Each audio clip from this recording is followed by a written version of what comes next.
Por meio da Constituição Federal de 1988, os documentos ganham um novo status. Cabe à administração pública a gestão da documentação governamental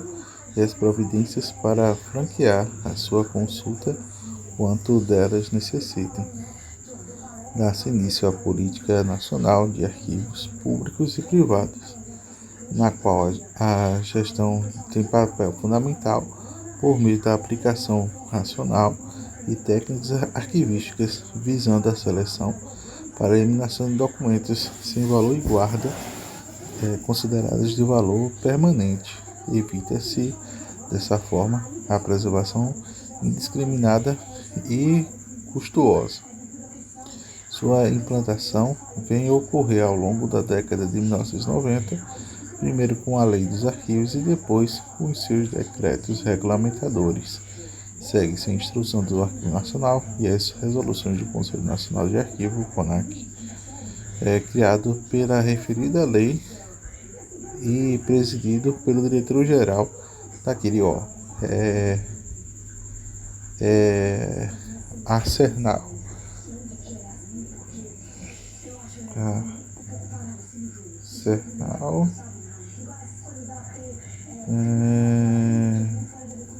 Legislativo. Arsenal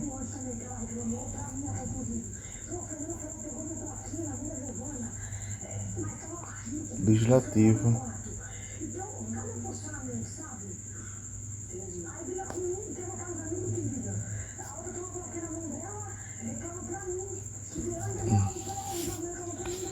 Arsenal Legislativo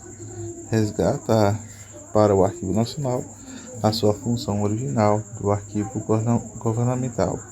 ambos o Poder Executivo Federal, que somada à história desenha o caráter misto de sua situação. Ele compete aprovar tabelas de prazo para a eliminação da guarda definitiva elaboradas pelo Conselho Nacional de Permanência e de Avaliação dos Órgãos e entidades de administração pública federal, com base no modelo aprovado pelo CONAC. Determina que a lei deve ser guardada a todos os documentos qualificados com as suas permanentes produzidas e recebidas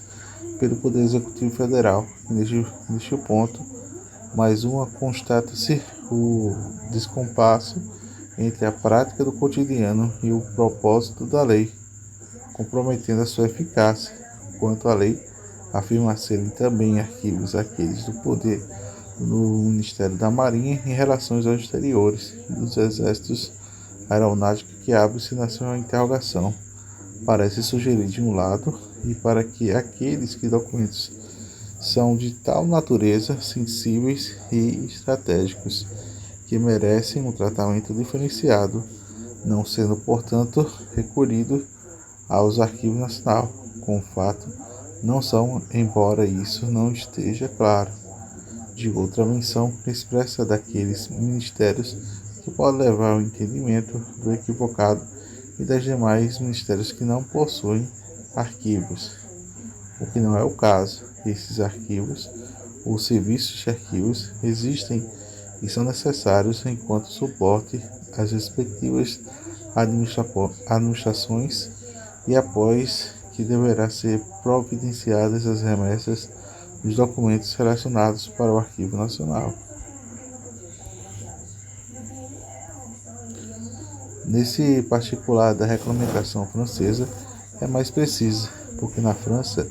um Estado unitário em seus arquivos estão diretamente subordinados a uma direção centralizada, que exerce todas as atribuições determinadas pela Lei de 1979. Com relação à administração dos arquivos dos países da exceção dos concernentes dos arquivos do Ministério de Assuntos Estrangeiros e da Defesa, bem como de serviços de instituições deles dependentes aos vinculados. Todo esse instrumental que possibilita uma ação eficaz na área de arquivos é muito recente. São necessários tempos e esforços técnicos para que a administração adapte-se, fazendo que com suas condições atuem com contento, sobretudo, no manejo das suas extensas tabelas, não em sua relação aos documentos e atividades que o meio possui,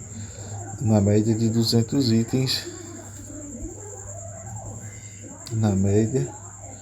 de 250 itens de assunto. O Arquivo Nacional, na qualidade de gestor, presta assistência técnica aos demais órgãos públicos,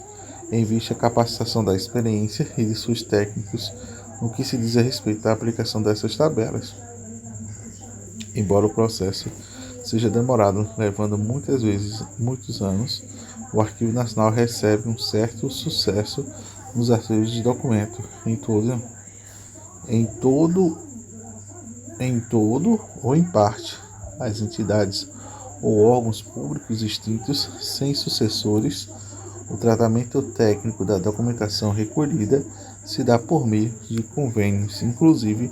com universidades públicas, diante a inexistência, no caso das comissões de avaliação, ação de conjunto do Ministério do Planejamento, Orçamento e Gestão essencial, em que estes compete socializar a existência técnica do Arquivo Nacional, tão longo seja nomeados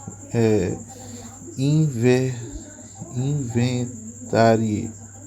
inven, in,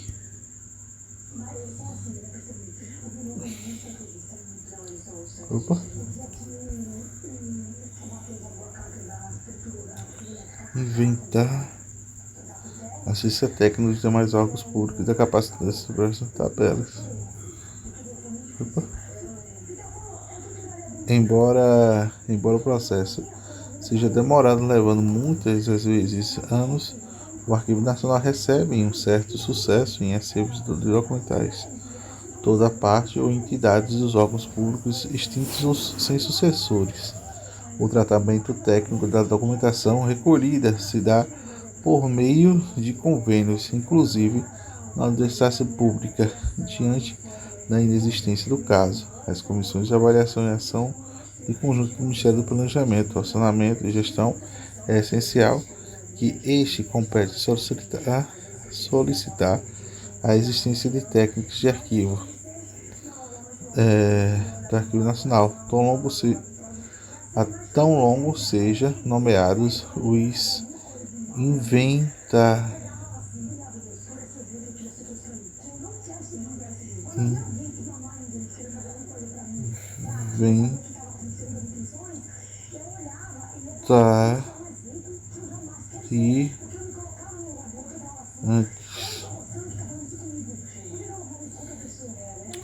inventariantes, liquidantes,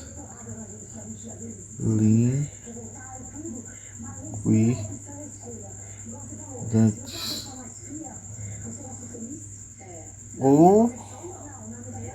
administrativos,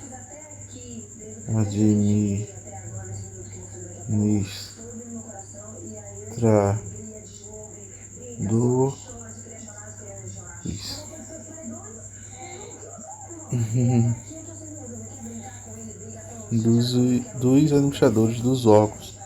ou entidades extintos. Assim, estão sob a responsabilidade do Arquivo Nacional para a utilização da sociedade pelo próprio, o Estado em sua sede no Rio de Janeiro, ou Superintendência Regional do Distrito Federal, ou ainda armazenados em depósito do governo para a futura entrada, entre outros, os Instituto Brasileiro, o CAF, IPC, Companhia Brasileira de Infraestrutura de Fazendária, o INFAZ, Empresa dos Portos do Brasil e a Associação Anônima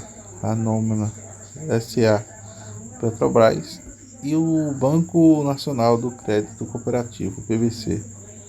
Siderurgia Brasileira, Sócios Anônimos, Sidebras, Departamento Nacional de Obras de Saneamento, Instituto de Açúcar do Álcool, IAA, e da Fundação do Centro Brasileiro de Infância e Adolescência, CIBIA, e da Companhia de Navegação Lildon Brasileiro, de Obrais. Todas há muito de recolher, principalmente com considerarmos a provável existência de documentos públicos inalienáveis e imprescritíveis sem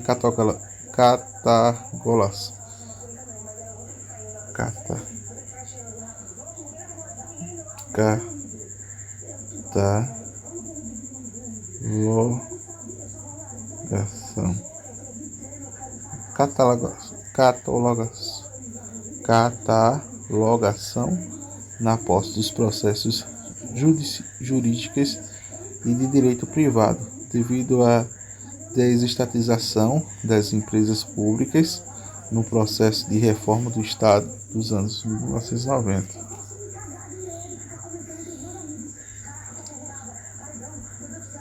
Documentos de arquivos e direitos fundamentais à informação e à cultura. Apesar de uma satisfeitos em todas as condições para o funcionamento adequado da organização arquivística no nível do Executivo Federal pretendido pela lei, há que se levar em conta que a restauração da democracia brasileira em 1988 traz uma nova ordem para o cenário arquivístico e a proteção especial aos documentos de arquivo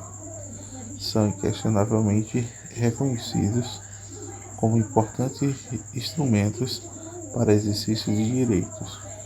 além de ser a própria proteção especial para si um direito, não havendo um direito sem dever que lhe são correspondidas ao poder público, atribuindo-se o dever de protegê-los. Não se trata, mas tão somente de uma guarda por meio da conservação adequada e segura com a finalidade institucional. A diferença agora está na lei, que objetiva a obrigação estatal,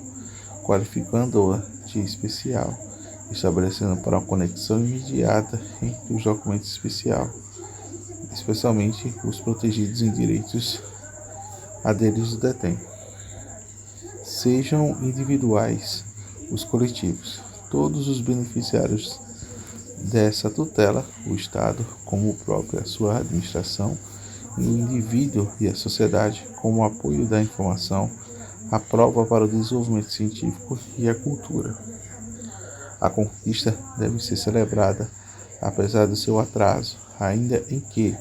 não se represente uma novidade nacional, já que essa Declaração dos Direitos Humanos do cidadão, em 1789, o acesso aos arquivos, especialmente ao setor público, deriva do direito dos cidadãos a controlar os atos dos regimentos públicos. A Revolução Francesa criou uma administração específica dos arquivos para a conservação dos arquivos da Assembleia Nacional, para o agrupamento dos fundos da administração do antigo regime e na venda de bens nacionais. Um exemplo contemporâneo é o Arquivo Nacional. Estados Unidos nasce os Arquivos e Recordes Administrativos, criado em 1934, que há muito por ser finalidade de possibilitar um rápido acesso à prova dos documentos e direitos dos cidadãos americanos, e além do acesso ao governo federal e à história nacional. O direito à informação, em especial oficial e governamental, constitui uma vertente dos direitos dos cidadãos, através da participação popular dos assuntos do governo.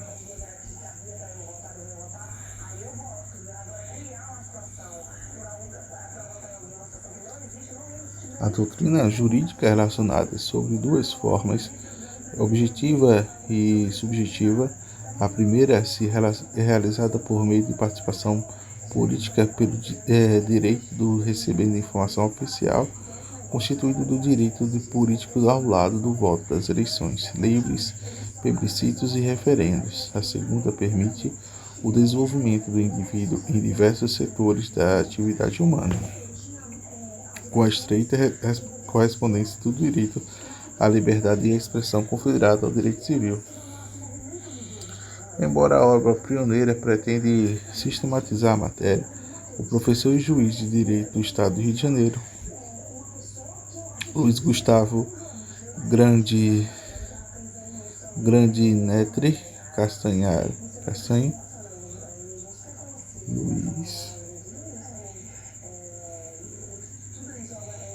Luiz Gustavo,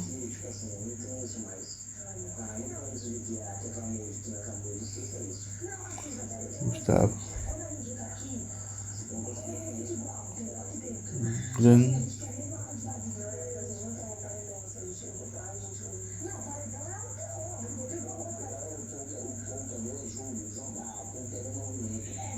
Luiz Gustavo,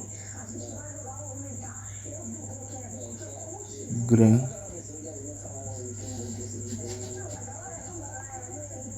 Grandinetti,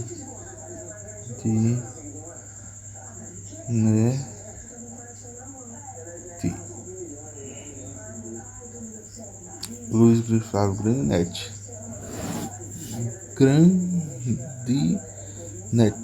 Castanho,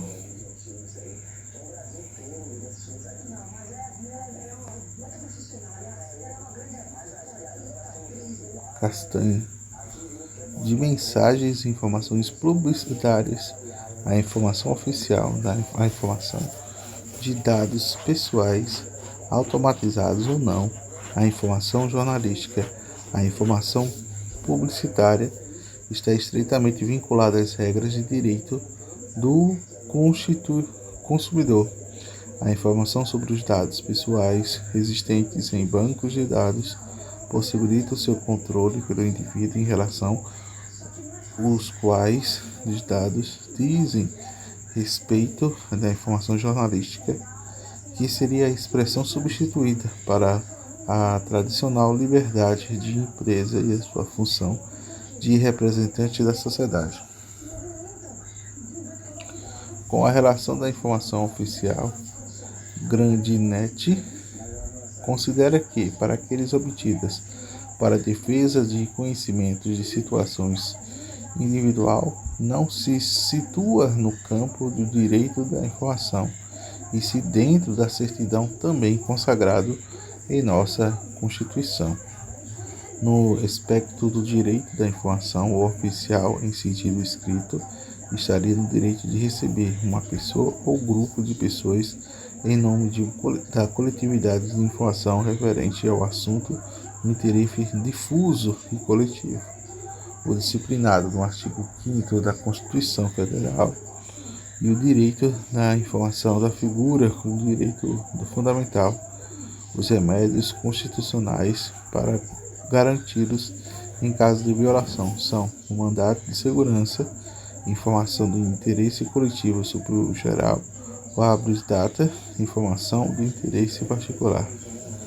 As limitações constitucionais ao direito da informação também são presentes na Lei de Arquivos, no artigo 4. Refere-se à informação dos sigilosos para garantir a segurança do Estado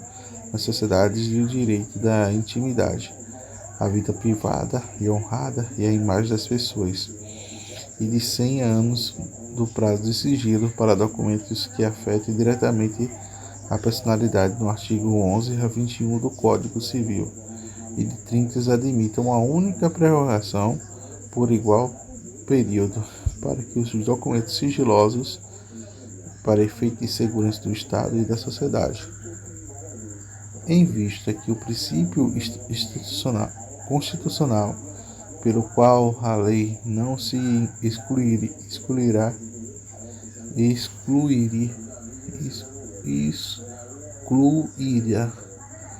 da apreciação do Poder Judiciário da lesão ou ameaça ao direito, este poder determina a exibição de reservados de qualquer documento sigiloso, indispensável à defesa do direito do próprio esclarecimento da situação pessoal da parte.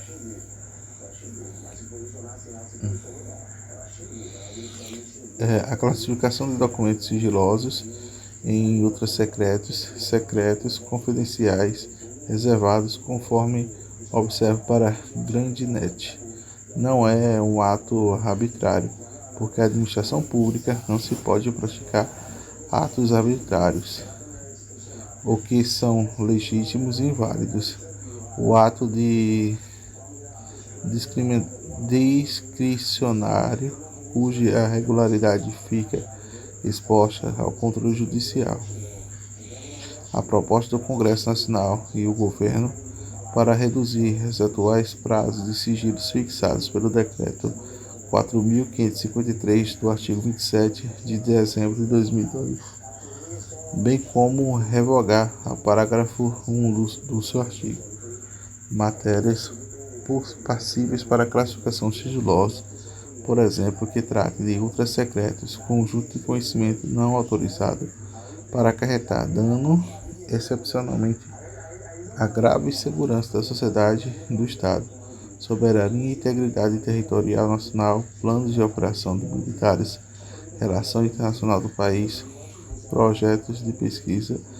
desenvolvimento científico de interesse da defesa nacional, programas econômicos secretos, cujo conhecimento não autorizado para acarretar dano grave à segurança da sociedade do Estado, sistemas e instalações de programas, projetos, planos e operações de interesse da defesa nacional, assuntos diplomáticos e de inteligência, planos ou detalhes, programas de instalações de segurança confidenciais, aqueles de interesse do Poder Executivo e das partes que devam ser do conhecimento restrito, cuja prevalência não autorizada possua frustrar objetivos e acarretar danos à segurança da sociedade e do Estado. Reservados, cuja revelação não autorizada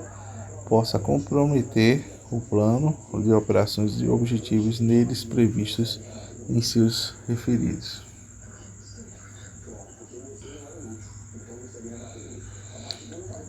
A consagração do direito da informação e dos planos de direitos internacionais e do direito interno, portanto, representa uma conquista civil, política e equiparada à informação da liberdade, à propriedade de tantas outras condições essenciais ao desenvolvimento do bem-estar do homem e da sociedade, embora esse direito não venha merecendo a devida atenção. Resta aos conscientes da tarefa de fazer com que ele se irradie na órbita do direito para ocupar em seu lugar o espaço social. O legislador reconhece que essas dimensões dos documentos de arquivos, por isso, coloca-os agora sob a proteção do Estado, para benefício de todos. Objetiva-se abolir a privilégios de acesso restritos do uso arbitrário dos arquivos em tempos do passado. Firma-se, pois, a importante vínculo e a disseminação do conhecimento, colaborando para a diminuição das desigualdades do saber de contribuir para que todos tornem igualmente individualmente aptos a interagir por meio do coletivo. Mas a valorização desses documentos, que se dá também em outras áreas da atividade humana, que é a cultura, ordem do ordenamento jurídico nacional, que cumpre o papel com a inserção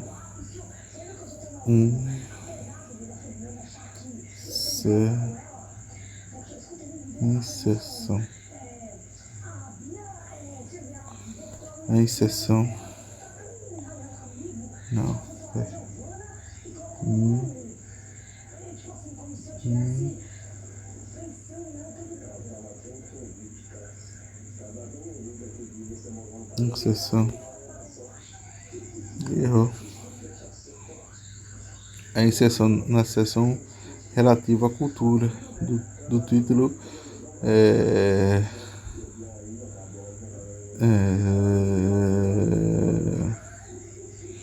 oitavo da ordem social da Constituição Federal e ao dever da administração pública em ingerir documentação fundamental e facilitar a sua consulta a quantos dela necessitem. Estabelecer A aproximação desassociável entre os documentos de direito à cultura reforça tal condição desde 1998. O dano causado pelo arquivo, seja por meio da destruição, inutilização ou deterioração, está tipificado como crime contra o patrimônio cultural, ao lado dos direitos civis, políticos, que projetam e definem que os direitos culturais e todos os objetivos de 1966 e os significados dos instrumentos internacionais do âmbito das Nações Unidas. Reconhece o direito em todas as pessoas, em particular a vida cultural em seu país, e gozar de benefícios e processos científicos em suas aplicações, beneficiar a proteção de suas criações. Como autor, recomenda-se aos Estados partes da adoção, mediante a necessária conservação, ao desenvolvimento e à difusão da ciência e da cultura. Os direitos culturais ou direitos da cultura surgem inicialmente de necessidades de se proteger contra a discriminação das chamadas minorias culturais, assim considerados grupos de pessoas que habitam em um só determinado território, adotam práticas e costumes culturais em diversos da maioria ali já existentes. Seu sentido original evolui para abarcar um significado amplo da própria história constitucional brasileira, demonstrar a expansão medida em que as cartas políticas expressadas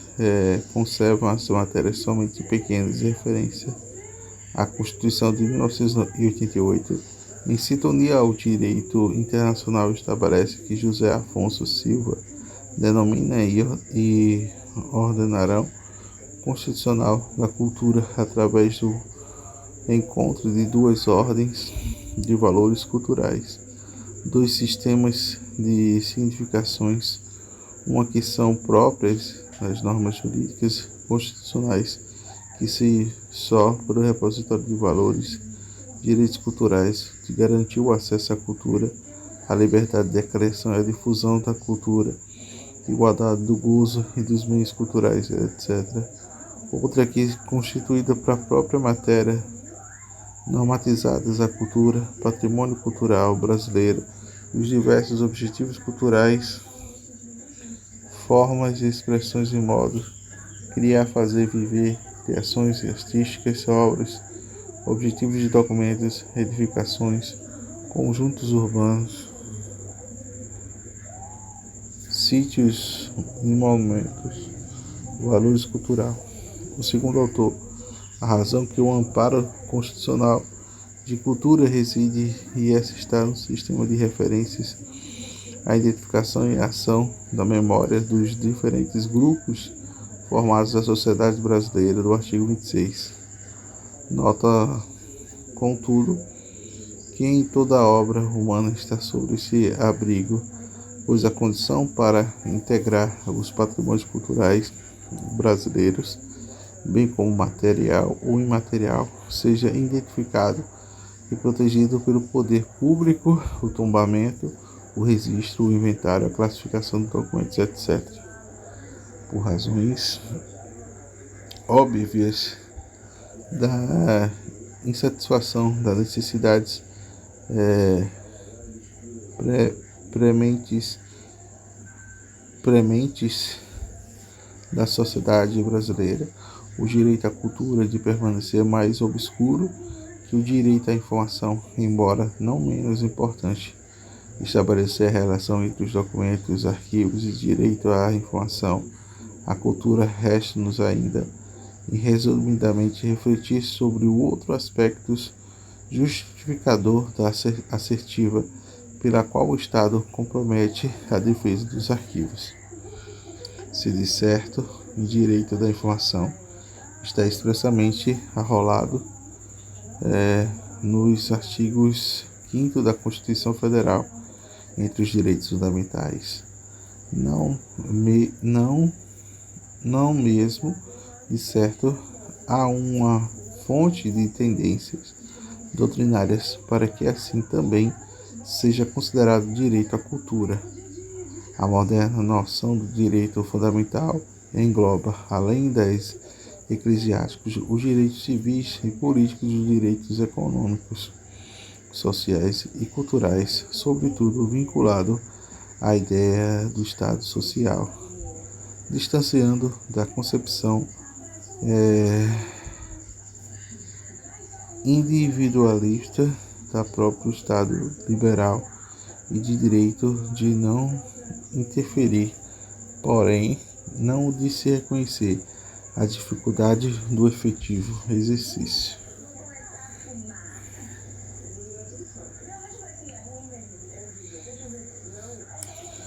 Desse últimos a serem direitos caros, pressupondo a prestação positiva do Estado. Se a história dos direitos fundamentais, cuja expressão dos direitos humanos e seu correspondente do cunho emocional e intencional nos indica que a sua função primária no mundo jurídico e de impor o limite à ação estatal, atualmente esses direitos assumem um papel de autênticos fim desta ação estatal, finalidade que se traduz para a garantia da participação dos cidadãos e da cultura, através também da proteção especial de bens históricos e artísticos. Não cabe mais o entendimento de cultura como forma de de de de que de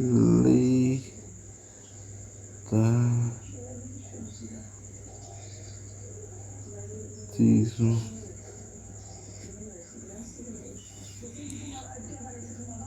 diletantismo daqueles que tiveram acesso aos bens culturais como atividade digna somente no círculo acadêmico. Revela-se a importância do instrumento para o desenvolvimento da personalidade, motivo pelo qual se dá desta aqui para atualmente a satisfação da necessidade da cultura, da arte, do que o plano objetivo que representa as expressões dos valores ideais do mundo das coisas. A necessidade satisfeita que contribui para a condição autociência da humanidade, resultando de sua memória histórica, que dignifica o homem, retira-o do seu estado subalterno, o que impede de apropriar-se dos aspectos qualitativos do mundo a refletir esses bens. É juridicamente a dignidade humana, perseguida ao longo de lutas e políticas do valor, e passa a figura do centro das constituições ocidentais, fundamentos estatais democráticos dos direitos. O princípio que se espalhar em todo o ordenamento jurídico norteado de sua interpretação pelos operadores de direito, que daqueles não devem se afastar-se. Com a Constituição brasileira, não é diferente pelos valores consignados nos preâmbulos do artigo 1, que informa a dignidade das pessoas humanas, e um dos fundamentos da República, estando entre os objetivos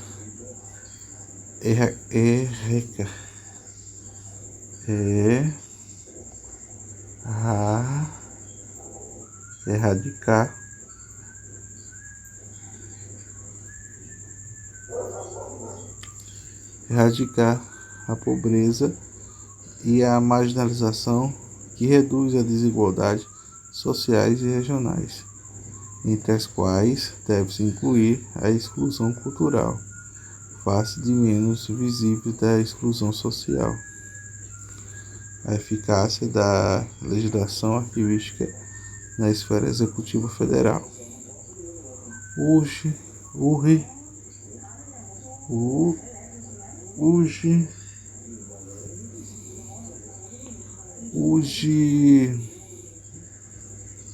indagar a essa altura que o caminho percorrido pela história normativa dos arquivos, dos documentos de arquivos, culminado com a ideia da traçada para a legislação em vigor, encontra-se um eco da sociedade por meio da sua aplicação eficaz, objetivos últimos em toda norma jurídica, por a sua impossibilidade de aprofundamento deste curto espaço dos complexos aspectos técnicos jurídicos dos conceitos eficazes da vigência da variação, eu acho.